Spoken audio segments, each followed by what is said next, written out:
The phone was still warm in my hand when the tears finally came.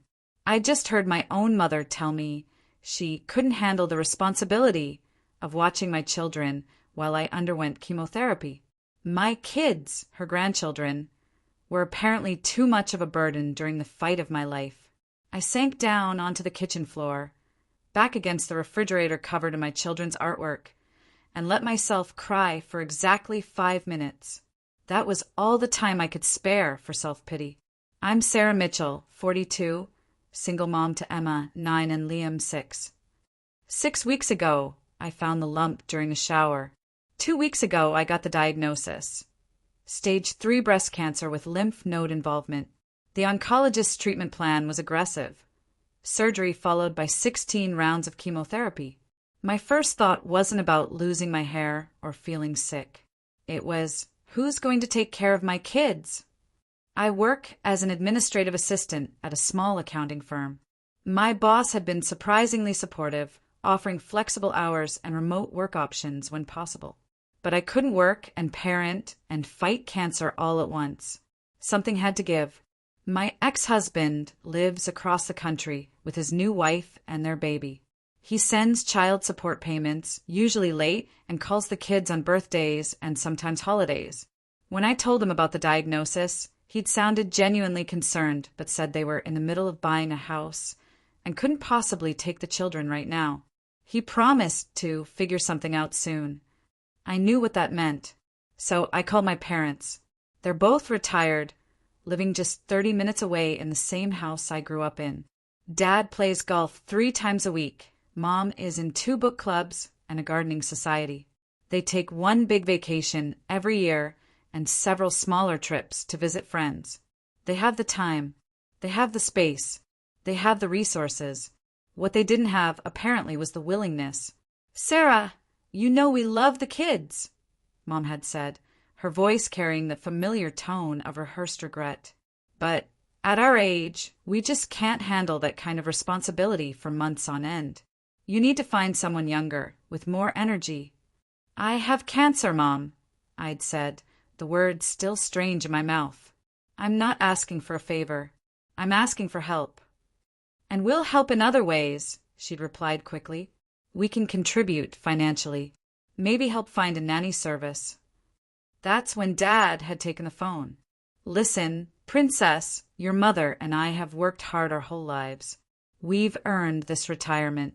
We just can't put everything on hold for that long. You understand, right?" I didn't understand, not even a little bit. But I'd said I did because what else could I say? Now, sitting on my kitchen floor, I pushed myself up.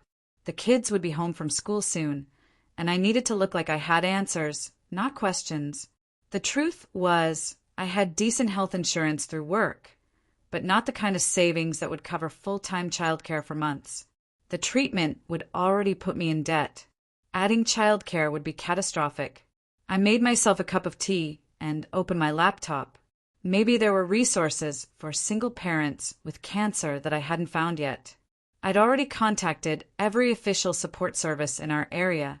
Most offered meal delivery, house cleaning help, transportation to appointments. All valuable, but none that solved the fundamental problem of who would be there for my children when the chemo hit me hardest.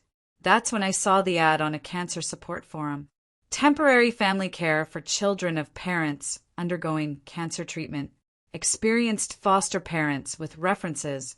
No charge. Pay it forward when you're well. It seemed too good to be true.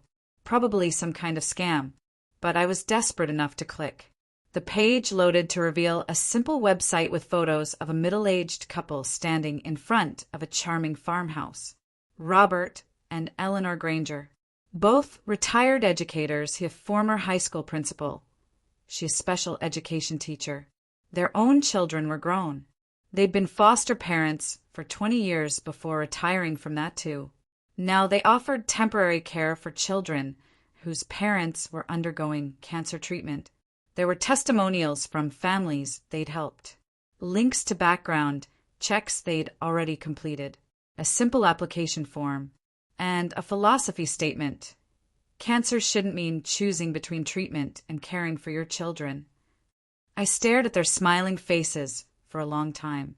They lived about 45 minutes away, far enough that the kids would need to switch schools temporarily, but close enough for regular visits when I was feeling well enough.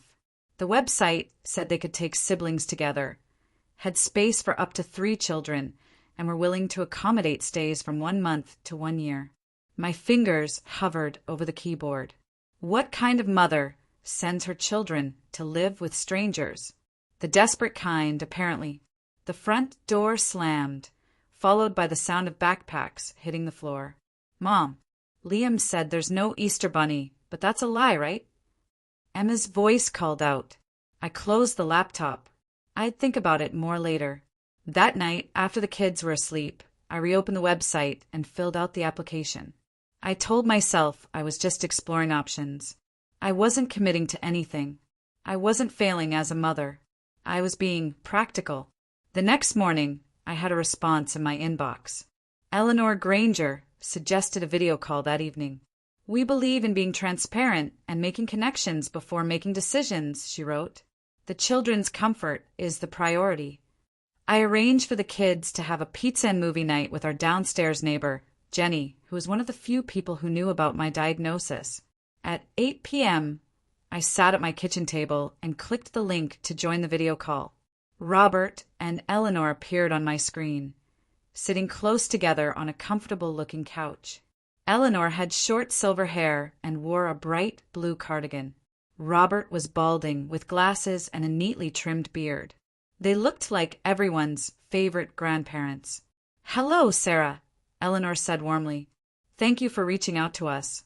I found myself telling them everything: the diagnosis, the treatment plan, my parents' refusal, my ex-husband's distance, my financial concerns.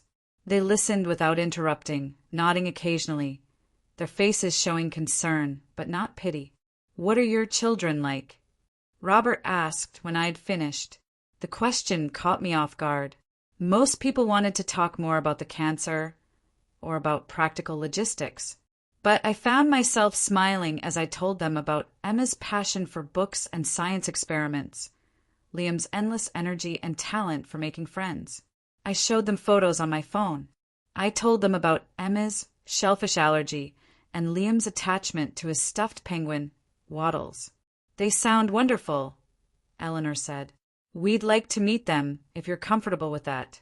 Perhaps a park play date first, where they can get to know us a bit without pressure." "Why are you doing this?"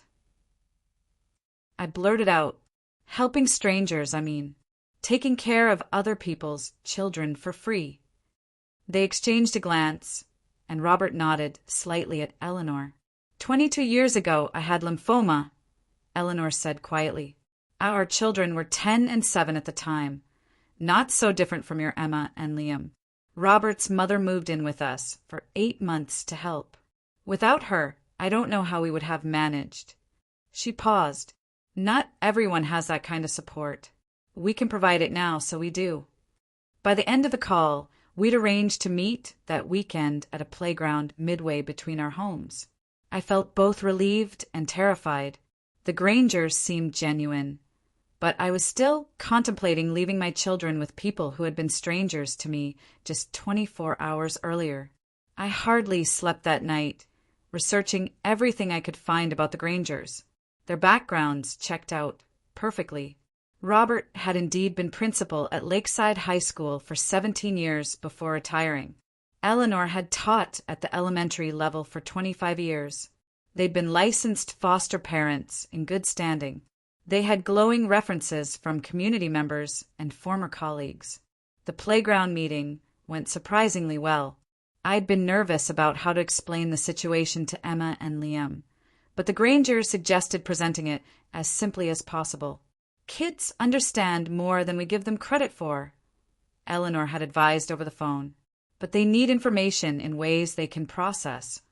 So I told my children that I was going to be taking strong medicine that would make me very tired and sick sometimes, and that I needed help taking care of them during that time. The Grangers were teachers who had helped other kids whose parents needed to focus on getting better. Emma had immediately asked, "Do you have cancer, Mom? Like Mrs. Wilson at school last year?" I'd nodded, trying to keep my voice steady. Yes, but the doctors have a plan to make me better. It just takes time and lots of medicine. Liam had wanted to know if he could bring his Nintendo Switch to the Grangers' house. At the playground, the Grangers didn't try too hard to impress the kids. They just played when invited and answered questions honestly. Eleanor pushed Liam on the swing when he asked. Robert helped Emma examine interesting bugs she found under a log. By the end of the afternoon, Liam had shown Robert his favorite Pokemon cards, and Emma had extracted a promise from Eleanor to help her build the solar system model she needed for science class. On the drive home, Emma asked the question I'd been dreading. Why can't we stay with Grandma and Grandpa while you're sick? I gripped the steering wheel tighter. Grandma and Grandpa, they want to help, but they're getting older and might not have enough energy for you two wild things. The lie tasted bitter. Emma was quiet for a moment. Then, Grandpa plays golf all day. That takes energy. Out of the mouths of babes. Sometimes grown-ups make choices that are hard to understand, I said finally. The important thing is that you and Liam will be safe and cared for while I get better. That evening, I called my parents again. I wanted to give them one more chance before finalizing arrangements with the Grangers. Mom, I found a couple who've taken children while parents undergo cancer treatment. They seem wonderful, but they're strangers. Before I commit to this, I need to ask one more time. Won't you please consider taking Emma and Liam? Even for part of the time. My mother sighed. Sarah, we've discussed this. It's just not possible for us right now. Your father's back has been acting up, and you know how the kids run him ragged. His back doesn't seem to bother him on the golf course. That's different. Golf is relaxing. I took a deep breath. Mom, do you realize how this looks? How it feels? You're choosing comfort over helping your daughter through cancer.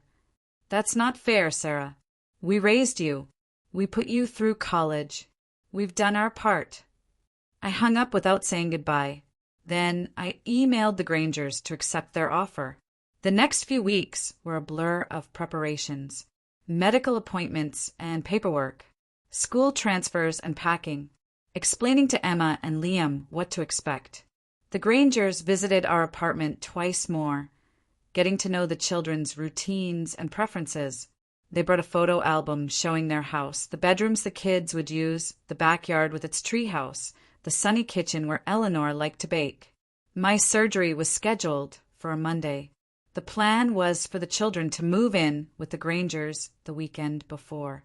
My first chemo treatment would follow 2 weeks after surgery, once the surgical site had begun to heal. The night before the kids were to leave, I sat on the edge of Emma's bed during our usual story time. I'm scared, Mom, she whispered after I finished reading. About staying with the Grangers? I asked. She shook her head. About you being alone. Who's going to take care of you? My heart broke a little. My 9-year-old daughter shouldn't have to worry about me being cared for. She should be thinking about her next adventure book or science project, not her mother's well-being. I'll be okay, I assured her. I've got doctors and nurses and some friends from work who'll check on me. And Jenny downstairs will help too. And you'll visit us? As often as I can. And you'll visit me too, when I'm feeling strong enough. Plus, we'll video chat every day. I smoothed her hair back from her forehead. The most important thing is for you to just be a kid, okay? That's your only job. She nodded solemnly. I'll take care of Liam too. I know you will, sweetie. But remember, the Grangers are there to take care of both of you. You don't have to be the grown-up. The next morning, I helped the children pack their final items, favorite toys, special blankets, the framed family photos I'd selected for each of them. Robert and Eleanor arrived promptly at 10 a.m., their minivan already containing the suitcases we'd packed the day before. We thought we'd stop for ice cream on the way home, Eleanor told the kids as Robert loaded the last of their things. There's a place with 32 flavors, not far from our house. Liam's eyes widened. 32. I knelt down to hug him, breathing in the little boy's smell of him. A mixture of shampoo, the outdoors, and something uniquely Liam. Be good for Mr. and Mrs. Granger, okay? Help them learn what you like to eat and how you like things done. Okay, Mom. Can I have chocolate and mint ice cream together? Whatever flavor you want, buddy. I hugged him tighter, then released him to say goodbye to Emma. My daughter was trying so hard to be brave. Her chin trembled slightly, but her eyes were dry as I pulled her into my arms. It's okay to be sad, I whispered to her. It's okay to have fun with the Grangers too. Both things can be true at the same time. She nodded against my shoulder. I packed the science book you got me. Mrs. Granger said she'd help me do some of the experiments. That sounds perfect. As the minivan pulled away, both kids waving frantically through the back window, I felt a hollowness expand inside me. My apartment was quieter than it had been in years. No cartoon soundtrack playing in the background. No one asking for snacks or bandages for imaginary wounds. Just silence and the ticking of the kitchen clock. I was alone with my cancer. Tomorrow the battle would officially begin. The first week after surgery passed in a fog of pain medication and fitful sleep. Jenny from downstairs brought me soup and checked my surgical drains. A rotation of coworkers delivered groceries and casseroles that piled up in my freezer. My boss sent flowers with a card signed by everyone at the office. My parents sent a fruit basket with a generic get-well-soon card. They didn't visit. I video chatted with Emma and Liam every evening. They seemed to be settling in well at the Grangers. Emma proudly showed me the solar system model she and Eleanor had built using painted styrofoam balls and wire. Liam talked excitedly about helping Robert feed the chickens they kept in a small coop behind the house. Both children looked clean, well-fed, and, most importantly, happy. Mrs. Granger makes pancakes shaped like animals, Liam told me, his face close to the camera. And she doesn't get mad when I spill syrup. Mr. Granger is teaching me chess, Emma reported. He says I'm a natural because I think 3 moves ahead. I smiled, nodded, and told them I loved them and missed them terribly. After each call ended, I cried into my pillow, torn between relief that they were being well cared for and grief that it wasn't me doing the caring. The day before my first chemo treatment, Eleanor herself drove the children to visit me. They burst through the apartment door like tiny tornadoes of energy, hugging me carefully around my still tender surgical site, then racing to their rooms to check on forgotten toys. Eleanor stood in my living room, a homemade lasagna in her hands. We thought you might like something hearty before tomorrow, she said. It freezes well if you're not up to eating it tonight. I took the dish, noting its substantial weight. Thank you for everything. The kids seem really happy with you. She smiled gently. They're wonderful children. A credit to you. She hesitated. May I speak frankly? I nodded, bracing myself. They miss you terribly, she said. Every night, Emma asks for another story about when you were little. Liam sleeps with your sweater, the one you packed that still smells like your perfume. She touched my arm lightly. I just want you to know that while they're adjusting well, they're by no means forgetting their mother. We wouldn't want that. Tears filled my eyes. I was afraid. I don't know, that they might like it better with you. You have the big house, the yard, the chickens, pancakes, shaped like animals. Eleanor laughed softly. Oh, Sarah, no child prefers pancakes to their mother's love. We're just the stand-ins until you're well. She glanced toward the bedrooms where the kids were still exploring. Robert and we've learned a lot about temporary parenting over the years. The goal isn't to replace, it's to maintain. To keep things steady until the real parent can take the reins again. I swallowed hard. My own parents. Yes, she said simply. Emma mentioned that her grandparents have a big house too, but that they're too busy for sleepovers. My cheeks burned with shame. I didn't speak badly of them to the children. Of course you didn't. Children observe more than we realize. She patted my hand. Families are complicated, Sarah. We don't judge. But I judged. I judged myself for needing help, my parents for refusing to give it, the universe for giving me cancer when my children were still so young. The only people I didn't judge were the Grangers, who had stepped into the breach without hesitation. The next day, sitting in the reclined chair at the oncology center as chemicals designed to kill rapidly dividing cells flowed into my veins, I thought about what kind of world we lived in, where strangers could be kinder than family. The nurse adjusted my blanket and checked my vital signs. She'd introduced herself as Marcia, told me she'd been an oncology nurse for 22 years, and promised to make the experience as comfortable as possible. First time's the hardest, she said matter-of-factly, not knowing what to expect. After this, you'll at least know how your body reacts. I nodded, watching the clear liquid drip steadily from the bag into the tube that led to my port, a small device surgically implanted beneath my skin to make the chemo process easier. Your kids with their dad today? Marcia asked, making conversation as she checked the 4-line. No, I said. They're staying with friends. The word didn't seem adequate to describe the Granger's role. That's good. Support system is everything during treatment. She glanced at the chair beside me, empty except for my purse and a novel I hadn't opened. No one coming to sit with you today? I shook my head. Jenny had offered, but she had her own job to get to. My co-workers had organized a meal train, but accompanying me to chemo was above and beyond.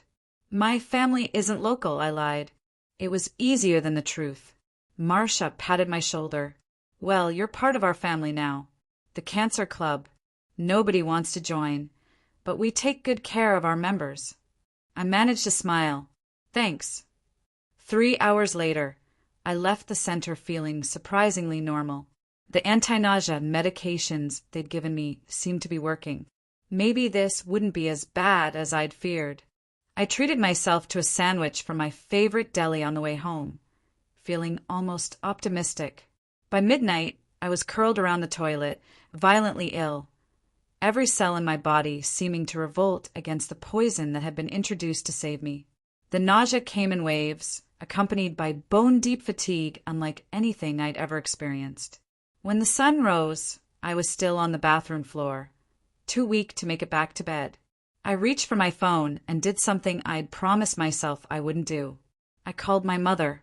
She answered on the 3rd ring, her voice bright. Sarah, how are you feeling? Not good, I croaked. The chemo hit me really hard overnight.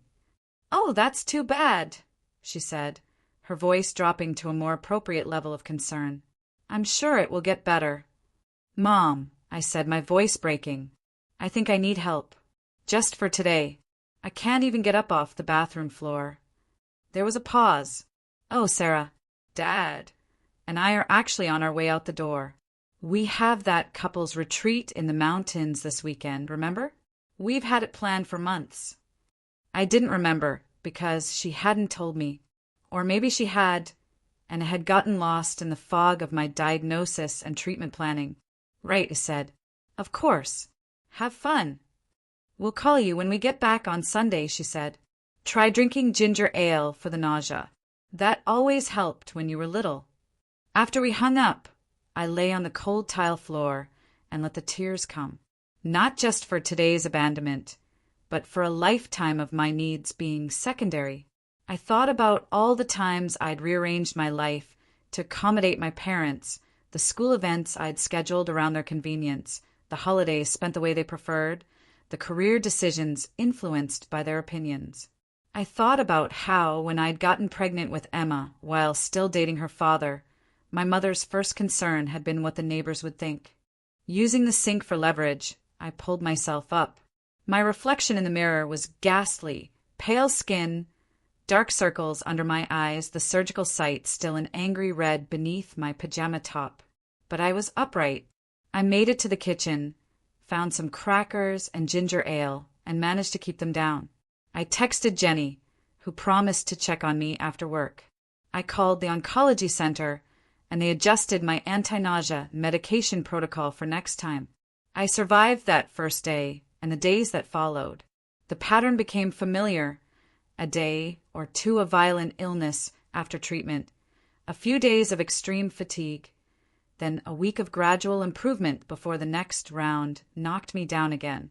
The Grangers brought the children to visit during my good weeks. We video chatted daily, regardless of how I felt. Life developed a new rhythm. 1 month into treatment, I received a letter from my health insurance company. They were denying coverage for a particular anti-nausea medication that had been working well for me, deeming it not medically necessary despite my oncologist's prescription. The alternative they suggested was one we'd already tried, which hadn't worked. The out-of-pocket cost for the medication they were denying would be over $600 per treatment. I sat at my kitchen table, staring at the letter, calculating and recalculating my budget. Even with short-term disability payments, I was barely covering my regular expenses. There was no room for an additional $2,400 per month for medication. My phone rang. It was Eleanor. "Sarah, is this a good time? The children are at school, and I wanted to check how you're doing after Tuesday's treatment." I found myself telling her about the insurance denial. I hadn't meant to. She was already doing so much, but the words poured out. There was a brief silence when I finished. Then Eleanor said, "Robert and I would like to help with that cost." "No," I said immediately. "Absolutely not. You're already caring for my children for free.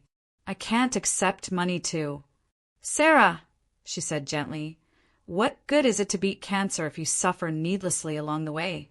Consider it a loan, if that makes you feel better." "It's too much," I insisted. "You're already saving me thousands in childcare costs. I'll figure something out." "At least let us help you appeal the insurance denial," she said. "Robert was on the board of the hospital foundation for years. He knows people who might be able to intervene." I hesitated, then agreed to this much.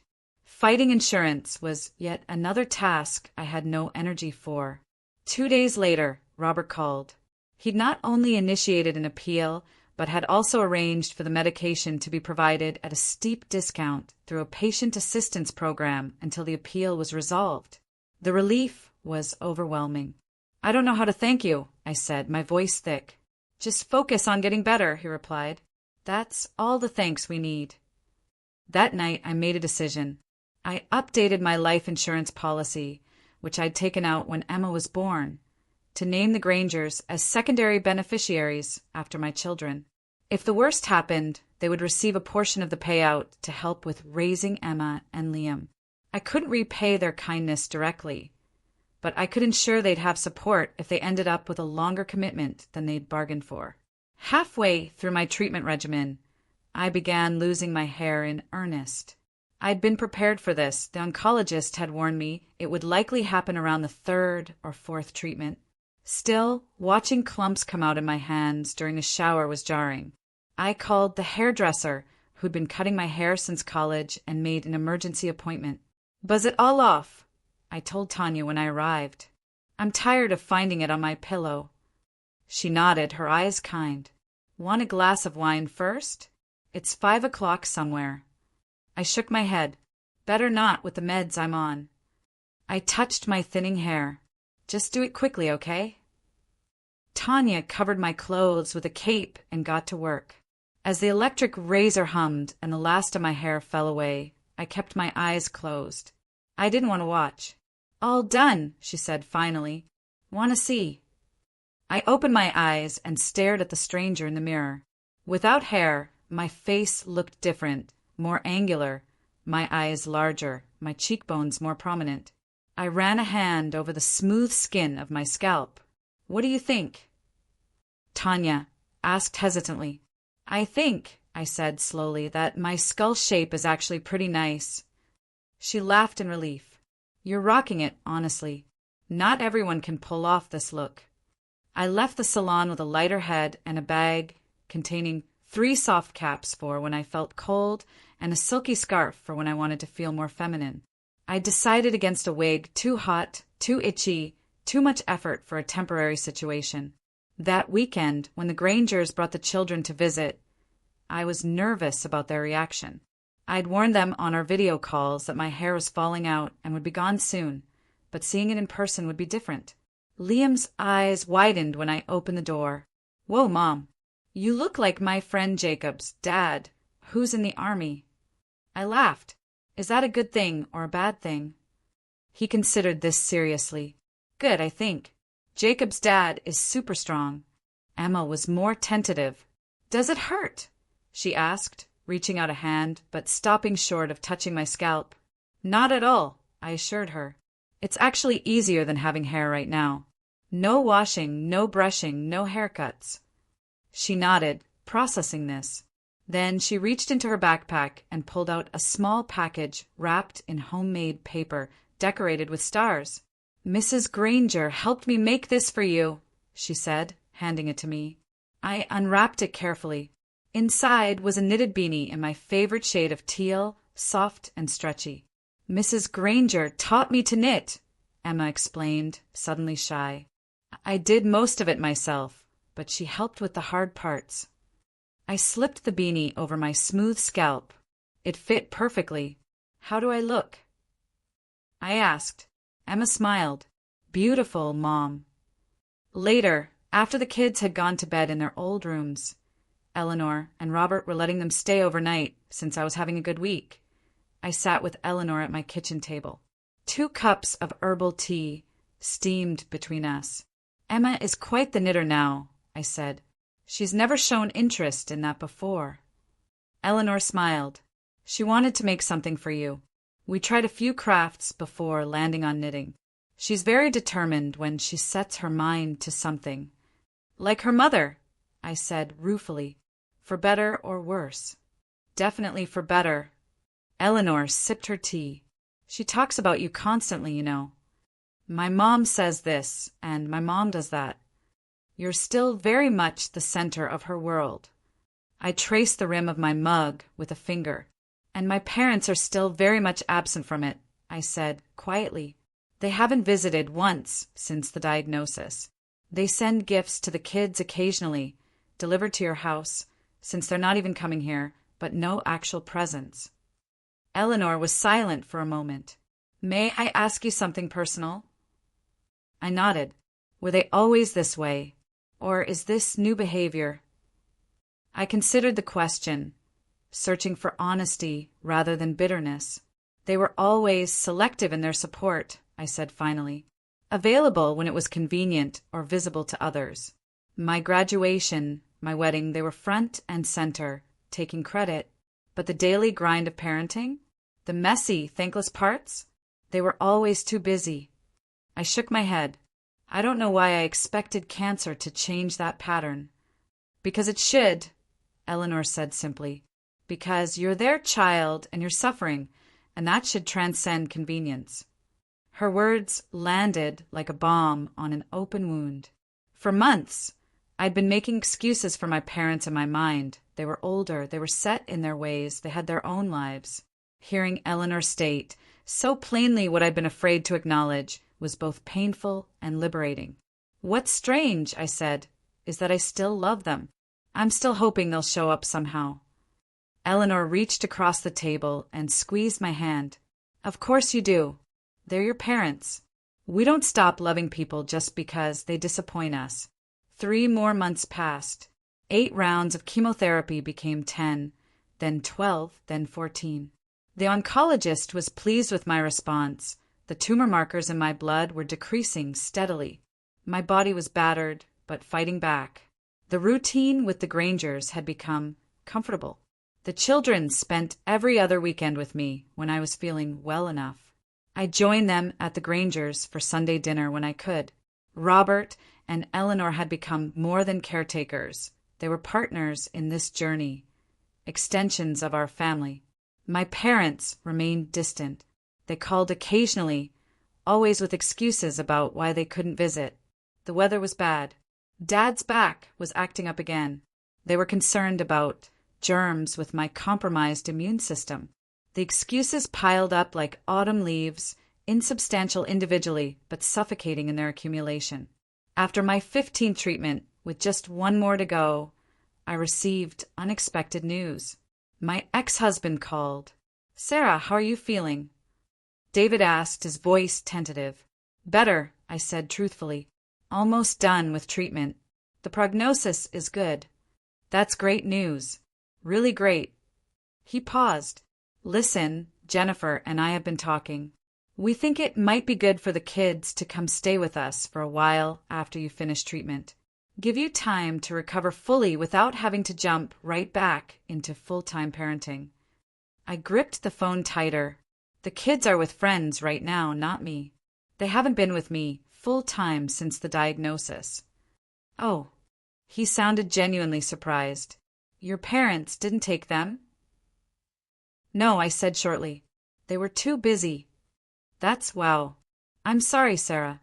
If I'd known." "If you'd known what? You'd have stepped up sooner? Been a father to your children when they actually needed you." The bitterness I'd been suppressing spilled out. "It's been 6 months, David. 6 months of strangers raising our children while I fought for my life, and you were buying a house." He was quiet for a long moment. "You're right," he said finally. "I should have done more. I'm trying to do better now." "The children are settled where they are," I said, softening slightly. "The consistency has been good for them during this time, and I'll be taking them back home after my final treatment next week. The worst side effects should be behind me by then." "At least let me help financially," he offered. "I can send extra for a while, help you hire some household help until you're fully recovered." I agreed to this much. Whatever his faults, David was still the children's father, and any additional support would help during my recovery period. After we hung up, I sat thinking about his offer. It wasn't entirely self-serving. I believed he genuinely wanted to help now, but it came too late to be truly meaningful. Like my parents, he had been absent when the need was greatest. Robert and Eleanor, on the other hand, had been present from the beginning, not out of obligation or guilt, but out of simple human kindness.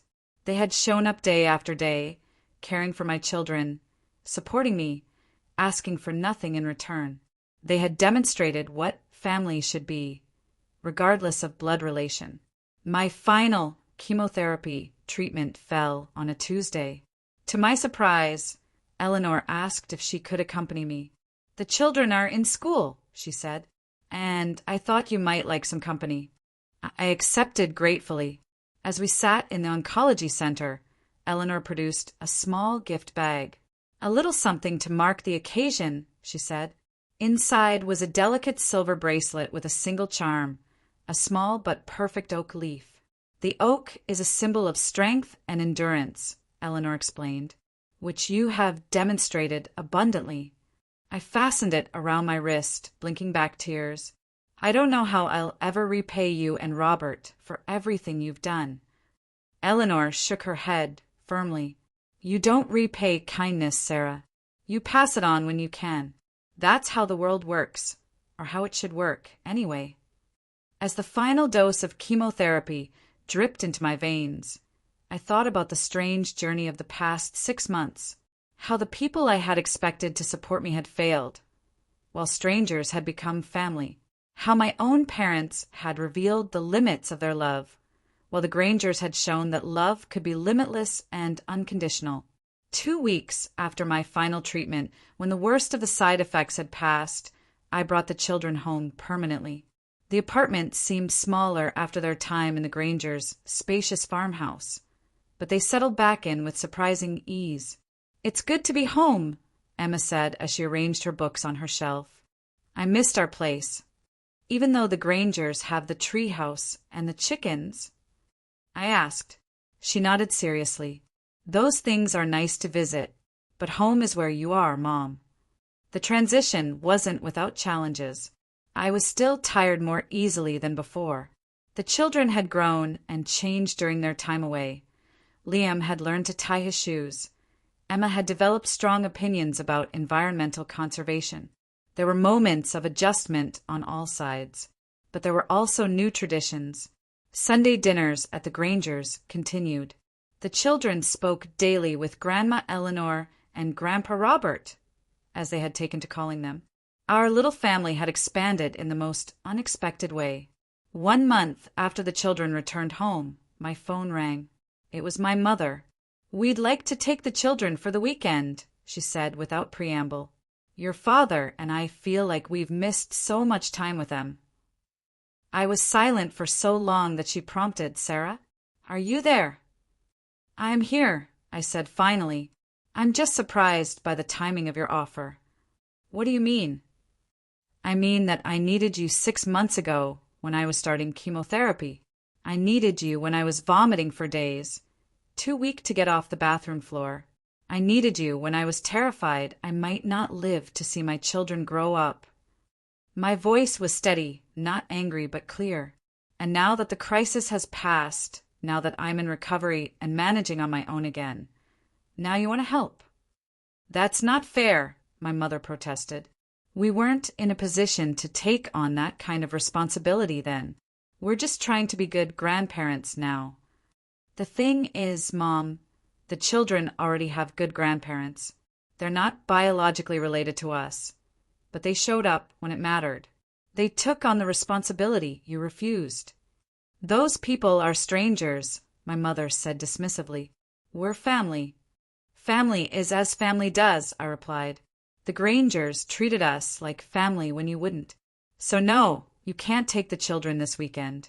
You'll need to earn back that privilege over time, with consistent presence and effort." I could hear her affronted breathing on the other end of the line. "I'm your mother, Sarah. You can't keep my grandchildren from me." "I'm not keeping them from you. I'm asking you to build a relationship with them based on genuine interest and involvement, not convenience. You're welcome to come visit them here. You're welcome to join us for dinner at the Grangers on Sundays. But you don't get to waltz in after half a year of absence and play world's best grandparents for a weekend." After we hung up, I sat on my couch, shaking slightly. Standing up to my mother had never been my strong suit. But cancer had changed me, not just physically, but in my understanding of what truly mattered.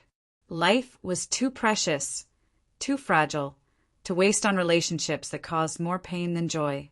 My parents did eventually come for a supervised visit the following weekend.